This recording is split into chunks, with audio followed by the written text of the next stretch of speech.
Bungie has just announced a new round of layoffs coming a week or two after September 23rd. The phrase, hindsight is 2020, refers to when you make a mistake or miss an opportunity. And afterwards, once you have seen the result and given it some thought, you come to a conclusion that would have yielded the best result. As an example, anyone who is now saying they meant to invest in Bitcoin when it was a penny.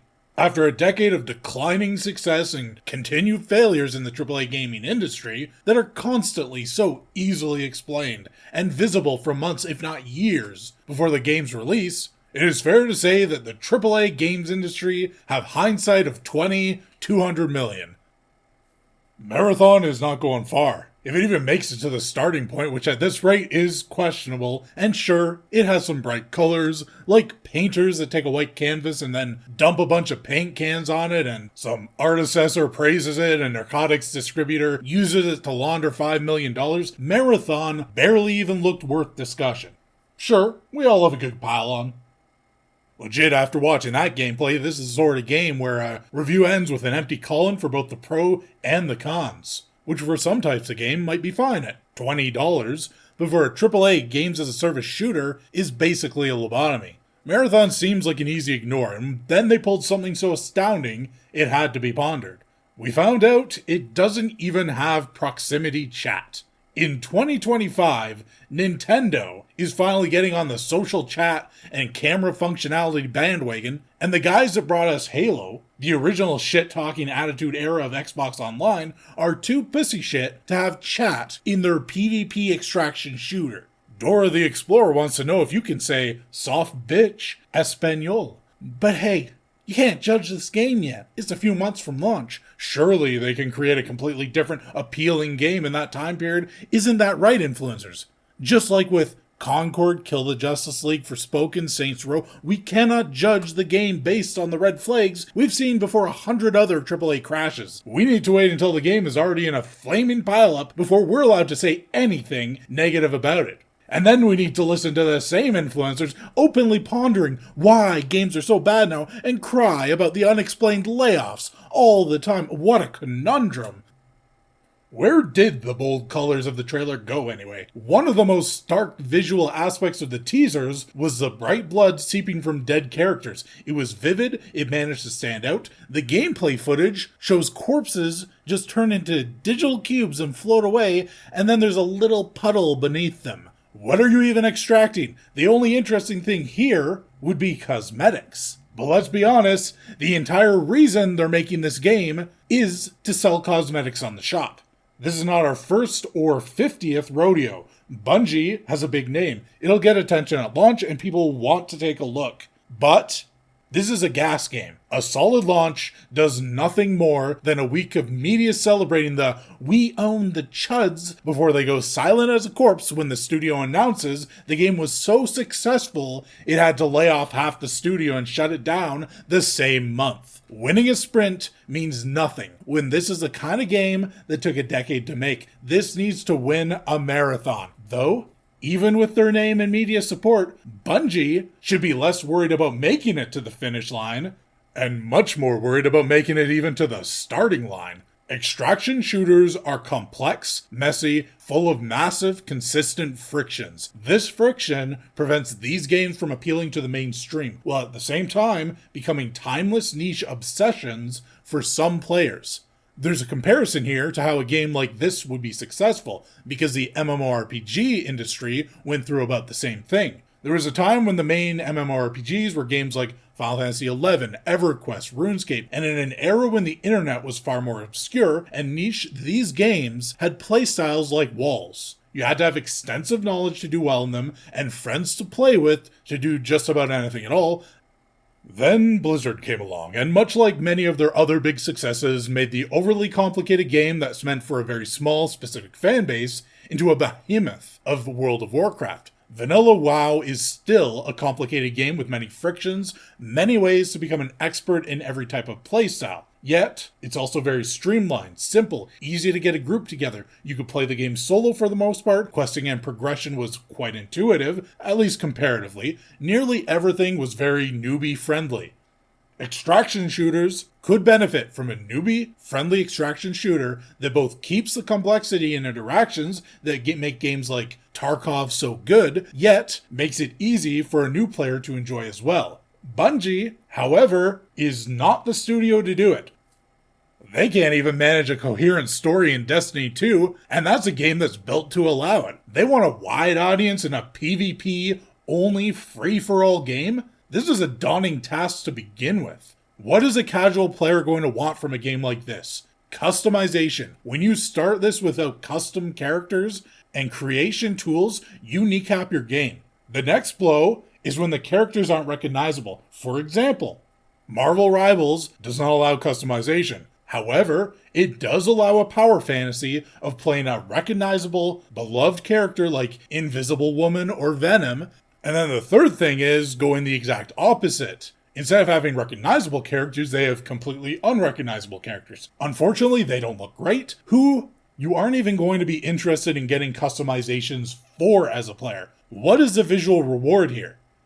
The Western games' war against attractive or cool character design has completely stunted and reversed their momentum from the PS3 and 360 era. Even if the game is good enough to play, who cares about earning bland, ugly cosmetics for a game with zero artistic soul that feels like it has been copy-pasted and stolen? More on that in a minute. So, Marathon has a niche playstyle that forces free-for-all PvP that is generally hated by casuals with ugly-looking visuals, no customization, no progression or growth, bargain bin abilities, only one game type, a few maps and characters, and the only thing that looks like it will be best in class should be the gameplay, but there's plenty of games with great gunplay these days. This is not like the jump from GoldenEye to Halo, which is what put Bungie on the map to begin with. Now, obvious counter to the suggestion of having more casual, broader appeal, such as a campaign or a PvP mode or a co-op only mode, is that their development team was able to limit scope creep. Now, the scope of a game increasing indefinitely is a huge problem in AAA development. By not going after a larger scope, this allows them to just perfect a PvP, very narrow extraction shooter. And they had at least 4 years, 300 plus developers, likely costs them $100 to $2 million minimum on making a truly standout, genre-defining extraction shooter that offers an experience that is different and well above what anyone else can offer. Look at this. Does this game look like a game that spent half a decade and hundreds of millions of dollars on making a sleek, perfect game? Or is this a, well, it is okay, or the game is good, however, game that only journalists will praise at launch, then drop within a week since their contractual obligation is to only pretend they enjoy the game for a few days in order to sell it at launch? It will have a tribe of loyalists who cry about people not giving it a chance, who call everyone the usual names for not wanting to play the massive corporation slop, activists celebrating it, beating the naysayers as if they are playing on the side of the studio rather than being unbiased media. And then, when cold, inevitable reality kicks in, the player count drops, the layoffs begin, the interest wanes, they will go silent. Move on to their next ideological battle.